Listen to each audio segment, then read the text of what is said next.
2 ans de crise, 2 ans de bras de fer, ambassadeurs rappelés, diplomates expulsés. Bissas bloqués, la France et l'Algérie ont frôlé la rupture totale. Et cette semaine, un coup de téléphone change tout. Bienvenue sur l'Actu des Z. Aujourd'hui, on parle de la crise la plus grave, entre Paris et Alger depuis l'indépendance de 1902. On vous dit tout, les vraies causes, les vrais enjeux, et ce qui se passe vraiment en ce moment. Tout commence à l'été 2024. La France reconnaît officiellement la souveraineté du Maroc sur le Sahara occidental. Une lettre du président Macron au roi Mohamed VI. Pour l'Algérie, c'est un casus belli. Le Sahara occidental, c'est sacré pour Alger. L'Algérie soutient le Front Polisario depuis 50 ans. Et voilà que son ancienne puissance coloniale choisit le camp ennemi. La réaction est immédiate et brutale. L'ambassadeur algérien est rappelé de Paris. Il n'a toujours pas été remplacé depuis. Mais la crise ne s'arrête pas là. Elle s'emballe dossier après dossier. Boualem Sansal, écrivain franco-algérien arrêté en novembre 2024 à Alger. Paris exige sa libération. Alger refuse. Christophe Glazes, journaliste français arrêté à Alger.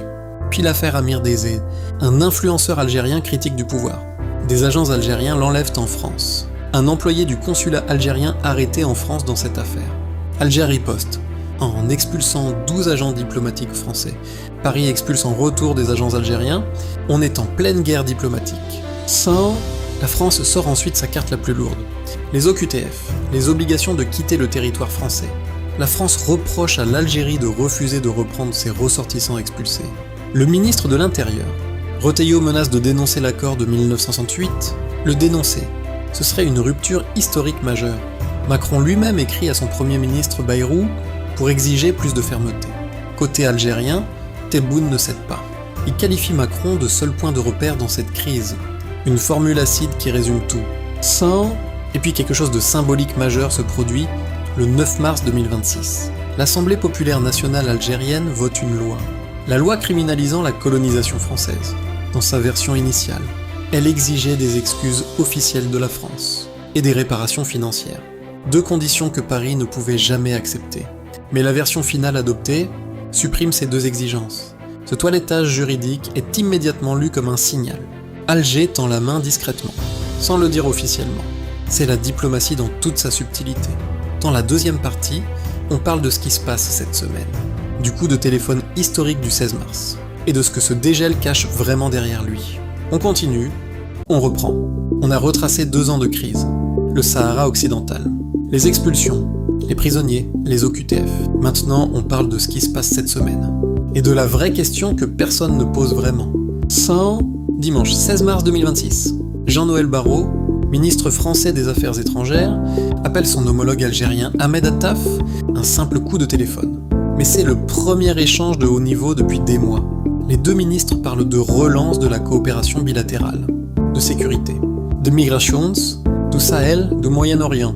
Le Quai d'Orsay publie un communiqué. Alger publie aussi le sien, 2 semaines avant ce coup de téléphone.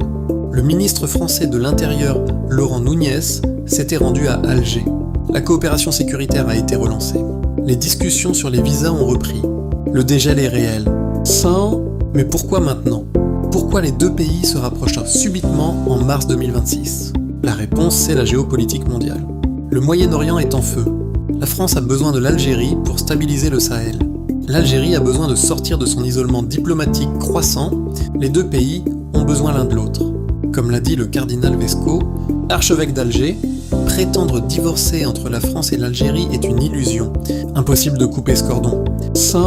Mais soyons honnêtes, ce dégel est fragile, très fragile. 3 dossiers restent des bombes à retardement. Le Sahara occidental, la France n'a pas changé de position. Elle soutient toujours le plan marocain. L'Algérie n'a pas renoncé au Polisario. Ce désaccord fondamental ne disparaît pas avec un coup de téléphone. La mémoire coloniale. La loi du 9 mars a été adoucie. Mais les blessures historiques sont profondes des 2 côtés. Et les contentieux migratoires, les OQTF, restent un sujet de tension permanent. Des milliers d'Algériens restent sous le coup d'expulsion. La France attend toujours que l'Algérie les reprenne. Alors que va-t-il se passer ? Tebboune lui-même a dit en février 2026, avec les grands pays. On s'entend, la visite de Tebboune en France, longtemps repoussée, pourrait être le prochain grand jalon de cette normalisation.